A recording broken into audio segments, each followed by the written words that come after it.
दोस्तों, आप सभी लोग जानते हैं कि 15 अप्रैल 2024 को चैत्र नवरात्रि सोमवार सप्तमी तिथि आने वाली है।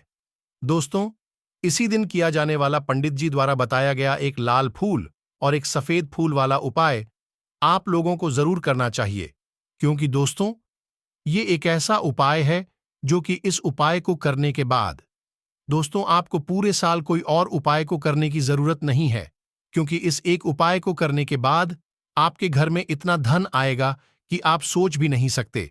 पर उपाय को आपको मन से करना पड़ेगा, या आपकी कोई अगर मनोकामना भी है, धन से जुड़ी हुई, लक्ष्मी प्राप्ति से जुड़ी हुई, तो भी आप लोग यह उपाय एक बार इस एक लाल फूल और एक सफेद फूल वाला उपाय को जरूर करके देखिए, क्योंकि यह उपाय सिर्फ इसी एक विशेष दिन पर किया जाना है। इसके अलावा और कभी नहीं किया जाना है। धन प्राप्ति के लिए सबसे बढ़िया और सबसे नया यह उपाय पंडित जी ने अपनी अभी की सीहोर की कथा में ही बताया है। मेन जिस उपाय को आज हम आपको बहुत अच्छे से समझाने वाले हैं, इस वीडियो को देखने के बाद इस उपाय को समझने के लिए आपको कोई और वीडियो को देखने की जरूरत नहीं पड़ेगी। तो चलिए दोस्तों, उपाय को शुरू करते हैं। देखिए, ये दिन इतना खास होता है, इतना महत्वपूर्ण होता है। देखा गया है कभी कभी बड्ढे पूजा पाठ अनुष्ठान से जो मनोकामना पूर्ण नहीं होती है, वह क्षेत्र नवरात्रि का 5वां दिन एक छोटे से उपाय करने से ही आपकी मनोकामना पूर्ण हो जाती है। और बहुत सारे लोगों ने इस उपाय को किया भी है और उनको इस उपाय को करने का फल भी जरूर मिला है। अगर आप लोग भी इस उपाय को क्षेत्र नवरात्रि सप्तमी के दिन करना चाहते हैं, तो आप इस उपाय को पहले अच्छे से समझ लेना, सुन लेना, उसके बाद करना। आपको इस उपाय का फल जरूर मिलेगा। और इस उपाय को करने से आपके घर में चाहे किसी भी प्रकार की दुख और समस्या क्यों न चल रही हो, आपको उसका कारण भी नहीं पता है कि भाई ये समस्या किस कारण से चल रही है। उसका कुछ भी कारण हो सकता है, जैसे पितृदोष हो सकता है, या किसी भी तरह का मंगल दोष भी हो सकता है। और भी बहुत तरह के दोष होते हैं, कुछ भी हो सकता है। पर आपको इस उपाय को करने के लिए अपने दोष को पता लगाने की भी जरूरत नहीं है। चैत्र नवरात्रि सप्तमी के दिन इस एक लाल फूल और एक सफेद फूल वाला उपाय को आप लोगों को कर लेना है। दोस्तों, अब हम समझते हैं इस वाले उपाय को हमें करना किस समय है। एक लाल फूल और एक सफेद फूल वाले उपाय को हमें चैत्र नवरात्रि सप्तमी के दिन करना किस समय, तो देखिए, इस उपाय को करने का जो समय है वो सुबह का समय है और शाम का समय भी है। अब देखिए, यहां पर हम मुख्य रूप से सुबह का समय नहीं बोलेंगे, क्योंकि देखिए, सप्तमी प्रदोष व्रत है और आप सभी लोग जानते हैं प्रदोष व्रत के दिन का, प्रदोष काल का मतलब शाम का जो समय होता है ना, इस दिन भगवान शिव जी का सबसे प्रिय दिन होता है। तो आप लोग इस एक लाल फूल एक सफेद फूल वाले उपाय को सुबह के समय भी कर सकते हो और शाम के समय प्रदोष काल में भी कर सकते हो। सुबह के समय अगर कर रहे हो तो 10 बजे तक भी अगर उपाय करोगे तो भी आपको उपाय का फल मिलेगा। वहीं अगर शाम के समय कर रहे हो तो इस दिन जरूर शाम के समय का ध्यान रखना कि शाम के 6 बजे से लेकर 7 बजे के बीच में अगर आप इस उपाय को कर सकते हो तो बिल्कुल कर लेना, पूरी कोशिश करना। पर यह बात आपको समझ आ गई कि आप इस उपाय को सुबह और शाम दोनों समय कर सकते हो। मतलब करना आपको एक ही समय है, घर में से किसी एक ही बड्ढे व्यक्ति को करना है, पर एक ही बार इस उपाय को करना है, दोनों समय नहीं करना है। आपको जो समय अच्छा लगे, आप कुछ समय पर इस वाले उपाय को कर सकते हैं। अब सबसे महत्वपूर्ण बात आती है कि इस उपाय को हमें करना किस लिए है। जैसा कि हमने अभी आपसे बोला कि इस उपाय को करने के बाद आपके जीवन में बहुत सारी खुशियां आएंगी, आपकी मनोकामनाएं पूर्ण होंगी, आपकी धन की समस्या दूर होगी, आपकी पैसों की समस्या दूर होगी। अब देखिए, अगर आप लोग सोच रहे हो कि भाई हमें घर बनाना है, पर घर बनाने के लिए पैसा नहीं है, हमें गाढ़ी लेना है, पर गाढ़ी लेने के लिए पैसा नहीं है, हमें जमीन लेना है, पर जमीन लेने के लिए पैसों की कमी पड़ी डच रही है। अगर ऐसी ही दिक्कत, परेशानी या किसी भी तरह की धन से जुड़ी हुई समस्या या पैसों से जुड़ी हुई समस्या अगर आपके जीवन में चल रही है, तो निश्चित ही ये सप्तमी प्रदोष व्रत आपके जीवन में बहुत सारे फल लाकर दे सकता है। इसलिए अगर आपके घर में बहुत ज्यादा मतलब दिक्कत, समस्या, परेशानी चल रही है, धन से जुड़ी हुई, पैसों से जुड़ी हुई, धन की बहुत ज्यादा कमी आ रही है, पैसों की बिल्कुल आवक नहीं हो रही है, तो भाई आप लोगों को इस वाले उपाय को जरूर करना चाहिए। घर में से किसी एक भी बड्ढे व्यक्ति को अब इस उपाय में करना क्या है, वो सबसे पहले हम लोग जान लेते हैं। देखिए, उपाय की सामग्री हम लोग सबसे पहले जानते हैं कि इस उपाय में किस किस चीज की आवश्यकता पड़ी रहेगी। तो देखिए, उपाय का नाम तो एक लाल फूल और एक सफेद फूल वाला उपाय है, पर इस उपाय में कुल मिलाकर 4 सामग्री हमें लगने वाली है, जो कि पंडित जी ने खुद सिहोर वाली कथा में बताया है, और जो हम आपको उपाय बताते हैं वो पंडित जी द्वारा बताए गए होते हैं, वही बताते हैं, अलग से कुछ भी नहीं बताते हैं। तो यहां पर हम लोग समझते हैं कि इस उपाय की सामग्री क्या है। तो देखो, उपाय की जो सामग्री है वो 4 सामग्री है, जिसमें से सबसे पहली सामग्री है एक बेलपत्र। क्या एक बेलपत्र क्या होती है? बेलपत्र जो शिव की शिवलिंग पर चढ़ती है। दूसरी चीज है एक शमीपत्र। शमीपत्र वो जो शिवलिंग पर ही चढ़ता है। तीसरी चीज है दोस्तों एक लाल फूल, जो उपाय का नाम है, तो एक यहां पर आपको लाल फूल लेना है। अब ये लाल फूल कौन सा लोगे? देखो, शिवलिंग के ऊपर जो लाल फूल चढ़ता हो, उनमें से कोई भी एक लाल फूल पसंद कर लेना, और वो कहीं से तोड़कर या कहीं से खरीद कर लेकर आना, और उस लाल फूल को उपाय में प्रयोग में लेना। उसके बाद में एक सफेद फूल का विशेष रूप से ध्यान रखना। जो सफेद फूल शिवलिंग पर चढ़ाता हो, सिर्फ वही सफेद फूल लेकर आना, इसके अलावा कुछ मत लेकर आना।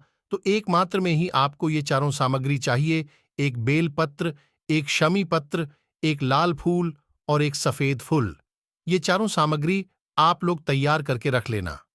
सप्तमी के दिन प्रदोष काल में या सुबह के समय जब भी आप इस उपाय को कर रहे हैं, जैसे ही आपके उपाय की सामग्री तैयार हो जाती है, तो क्या हम सीधा उपाय को करने के लिए इन चारों सामग्री को लेकर मतलब उपाय करने के लिए जा सकते हैं? नहीं तो यहां पर आपको इस बात का ध्यान रखना है कि हम भगवान शिव जी को प्रसन्न करने के लिए तो जा रहे हैं, हम अपनी मनोकामना को पूर्ण करवाने के लिए तो जा रहे हैं, पर हमें यह दर्शा बिल्कुल भी नहीं है कि हम सिर्फ अपने फायदे के लिए भगवान शिव जी के मंदिर में आए हैं। इसीलिए हम इस उपाय को करने के साथ साथ में भगवान शिव जी की पूजन अर्चना के लिए कुछ सामग्री भी जरूर लेकर जाएंगे। जैसे कि सुबह के समय अगर आप उपाय को कर रहे हो, इस एक लाल फूल और एक सफेद फूल वाले उपाय को, तो भाई सुबह के समय आपको एक लोटा जल लेकर जाना है।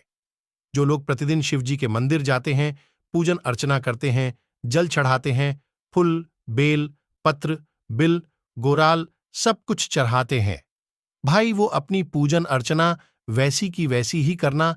बाकी जो सिर्फ उपाय को करने के लिए जा रहा है, जो कुछ भी लेकर नहीं जा रहा है, वो कम से कम एक लोटा जल अपने घर से जरूर भरकर लेकर जाना। अगर आप उपाय को कर रहे हो, क्योंकि इस वाले उपाय को आप भगवान शिव जी की पूजा अर्चना करने के बाद ही करना। वहीं अगर बात करें शाम के समय की, अगर कोई व्यक्ति शाम के समय प्रदोष काल में इस वाले उपाय को कर रहा है, आपको मात्र एक घी का दीपक तैयार करना है। ये बात हम हमेशा बोलते हैं। शाम के समय प्रदोष काल में कोई कर रहे हो ना, तो दीपक का विशेष महत्व होता है, और प्रदोष व्रत के दिन का, प्रदोष काल में जो भी व्यक्ति दीपक जलाता है ना भगवान शिव जी के मंदिर में, उसके जीवन से सारी दुख और परेशानियां भी दूर होती है। तो इस दिन दीपक का विशेष रूप से ध्यान रखना। आप लोग अगर आप इस उपाय को शाम के समय प्रदोष काल में कर रहे हो, ये जो दीपक आप लोग लोगे, ये आटे का लोगे। जो आटा आप गूंद दोगे, उसके अंदर कुछ भी मत डालना, मात्र सादा आटा गूंद कर उसे तैयार कर लेना, और एक मीडियम साइज का दीपक तैयार कर लेना। वो दीपक न ज्यादा छोटा हो न ज्यादा बड्ढा हो। उसके बाद में दीपक आपका तैयार हो जाए, तो इसके अंदर जो बत्ती रखोगे वो गोल बत्ती रखोगे। देखो, गोल बत्ती 2 तरह की होगी, एक बाजार की और एक घर वाली। तो कोशिश करना अपने घर में जो रोई रखी हुई है, उस रोई से आप लोग एक गोल बत्ती अपने ही हाथों से बनाओ। उपाय का फल अच्छा मिलता है, भगवान शिव जी जल्दी प्रसन्न होते हैं। जब हम किसी भी उपाय को अपने हाथों से परिश्रम करके तैयार करते हैं, तो आपको कुछ दीपक के अंदर एक गोल बत्ती रख देनी है। इसके अंदर जो चीज आप लोग डालोगे वो डालोगे शुद्ध देसी गाय का घी। इस बात का विशेष रूप से ध्यान रखना, शुद्ध देसी गाय का घी ही डालना है, तेल वगैरह आज के दिन तो मतलब इस दिन मत डालना, सप्तमी प्रदोष व्रत के दिन, क्योंकि भगवान शिव जी का सबसे प्रिय दिन और प्रिय समय पर हम लोग इस वाले उपाय को कर रहे हैं। तो थोड़ा सा शुद्ध देसी का घी इतना डालना कि वो दीपक कुछ समय तक चल सके। न बाजार वाला मिलावटी घी डालना, न भैंस का घी डालना, शुद्ध देशी गाय का घी। आपको ढूंढने में थोड़ी मतलब मेहनत लगेगी और महंगा भी मिलेगा, पर इसी मतलब घी से भगवान शिव जी प्रसन्न होते हैं और उसी शुद्ध देशी की घी से घर में बरकत भी बनी रहती है और हमारे घर में सुख शांति भी बनी रहती है। इसलिए इस शुद्ध देशी की घी को अपने घर में हमेशा रखा करो। वो भगवान शिव जी के कार्यों में भी उपयोग में आता है और उपायों में भी हम लोग प्रयोग कर सकते हैं। तो यहां पर आपकी सारी तैयारियां हो चुकी हैं। उपाय को करते समय शुद्धता का विशेष रूप से ध्यान रखिएगा। सुबह कर रहे हो तो सुबह तो आपको स्नान करना ही करना है। बाकी शाम को कर रहे हो तो शाम को मात्र हाथ मुंह धोकर भी आप लोग इस वाले उपाय को कर सकते हो। कोई दिक्कत वाली बात नहीं है। उपाय की पूरी सामग्री तैयार करके और पूजन सामग्री लेकर आपको भगवान शिव जी के मंदिर पहुंचना है, जो आपके घर के पास में हो, जहां पर शिवलिंग विराजित हो, शिवालय हो, वहां पर आप लोगों को पहुंचना है। और जैसे ही आप भगवान शिव जी के मंदिर में पहुंचते हो, जाकर ही उपाय शुरू नहीं करना है। पहले आपको भगवान शिव जी की पूजन अर्चना करना है। पूजन अर्चना कैसे करोगे? सुबह के समय गए हो तो 1 लोटा जल वगैरह जो भी पूजन सामग्री लेकर गए हो, उससे पहले पूजन सामग्री आप लोग मतलब पूजन भगवान शिव जी की कर लो। जो व्यक्ति सिर्फ 1 लोटा जल लेकर गए हैं, वो शिव जी की शिवलिंग पर मात्र 1 लोटा जल एक धारा से धीरे धीरे करके चढ़ा लो। अपनी पूजन अर्चना आप लोग जो है पूरी कर लो। पहले उसी के बाद अगर आप शाम के समय सुबह को कर रहे हो तो जाते से ये उपाय को नहीं करना है। पहले जाकर बैठना है भगवान शिव जी के शिवलिंग के पास में। आप जो दीपक तैयार करके लेकर आए हो, उस दीपक को पहले जलाना है। ये जो दीपक आप लोग जलाओगा ना, ये किसी और की माचिस से मत जलाना। अपनी ही माचिस अपने ही घर से लेकर आना और इस दीपक को अपने ही माचिस से जलाना।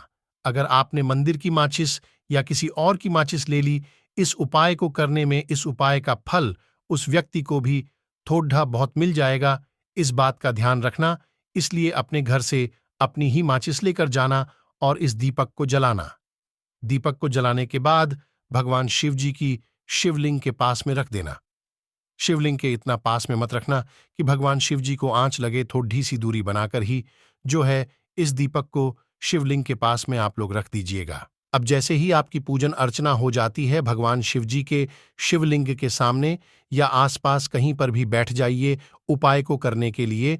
और उपाय को करने से पहले आप लोग अपनी वह चारों पूजन सामग्री निकाल लीजिए।